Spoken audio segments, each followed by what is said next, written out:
The second-year students escorted Quinn and his friends to a separate part of the school. The school was split into different sections. First-year students studied in separate buildings from the second-year students. The two groups rarely came into contact with each other. Peter leaned close to Quinn. "Should we just run?" Quinn shook his head. "It might make the situation worse. If they were going to do something to us, they would have waited until we were separated. They must have intentionally done this in public to make a statement to all the others." They arrived at their destination. It was beneath a second-year building. The place was practically deserted. Students walked by, but no one looked at them. Quinn understood what this meant. Whatever happened to them, no one would intervene. One of their captors pushed Quinn forward. "Hey, Mono, we brought them, just like you asked." A tall student with brown hair wrapped in a ponytail stood up from the shadows. He waved the other second-year students away, command in his every move. "You guys can go. I've got it from here." The second-year students did as they were told. They left Quinn and his friends alone with Mono. Mono cracked his knuckles. "Rumors have reached my ears of a high-level student hanging around with a bunch of low-levels." Vorden stood his ground with confidence. "So what? Is it against the rules?" Quinn couldn't help but notice Mono's wristwatch, which displayed the number 6. They didn't stand a chance against him. Mono laughed. "True. The school might not have a written rule preventing you from associating with their kind. However, there are some unwritten rules." Mono walked over to Quinn. "You see, the moment you start treating this trash like they are useful to society, they might get big-headed." Quinn tried to take advantage of Mono getting close. He stared at the older boy, calling on his inspect skill. However, nothing happened.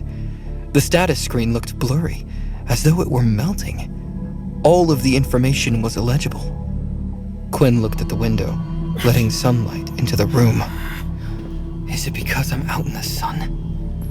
Mono got in Quinn's face, forcing him to look at him. "Look at this scum. I'm this close to him, and he isn't even scared of me. I can't wait for the next war so we can get rid of garbage like him. Only the strong will survive." Quinn's blood boiled. He despised the war. It had taken everything away from him, including his parents. He no longer cared if he was going to take a beating or not. All he wanted to do was punch Mono in the face. Quinn threw out a punch, putting all his anger behind it. Mono predicted his move. Before Quinn started to move, the older student took a step back. Quinn's fist hit nothing but air. Vorden took this chance to try to grab Mono. Mono reacted and advanced once again. Vorden tripped as the other boy moved. Mono smirked. "You think I'm going to let someone touch me when I don't know their ability? I didn't come here to fight you guys. Consider today to be a friendly one. There are people in the school that not even the military can touch. If you continue acting this way, they will get involved." Mono turned around and walked away, leaving them humiliated in the process. Peter looked worried as they walked back. "Do you think he's serious?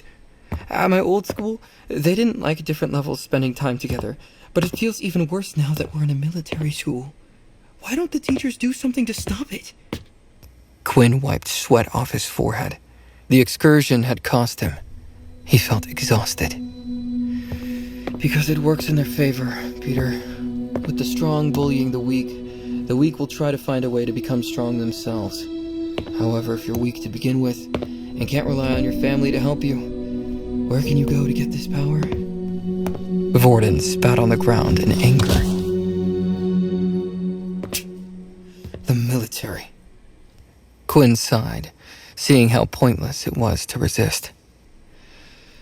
"Exactly. The teachers in the school don't do anything against it, because it benefits them. After experiencing hell for 2 years, your mind will be broken down. In that state, you might do anything to seek power and protection. The military can offer that. Quinn then looked at Vorden, unsure how to approach the subject. I'm sorry, Vorden, but I think it might be for the best if we comply with their wishes and go our separate ways, for now. Vorden looked more hurt at that than anything else that happened that day.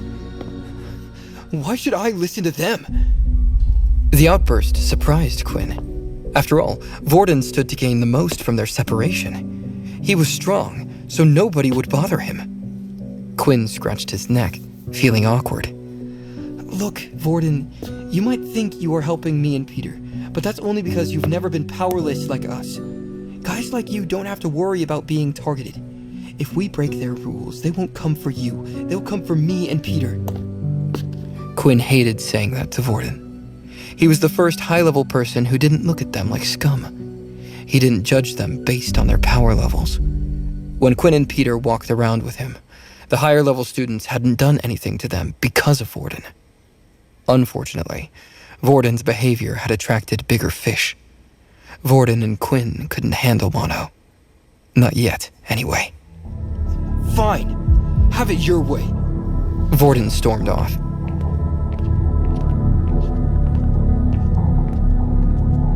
Peter pulled on Quinn's sleeve. Maybe we should have explained it better to him? Quinn shook his head. It's fine. It might be better this way. Vorden was angry, but not at Quinn. No. He felt angry at the whole situation. It seemed that even here, people were dictating how he should live his life. The school wanted to tell him who he could and couldn't spend time with. Still, Vorden didn't want Quinn and Peter to get hurt. He had to accept this as the right choice. Nevertheless, Vorden wasn't going to let these people get away with trying to control his life. No, he was going to go after them all.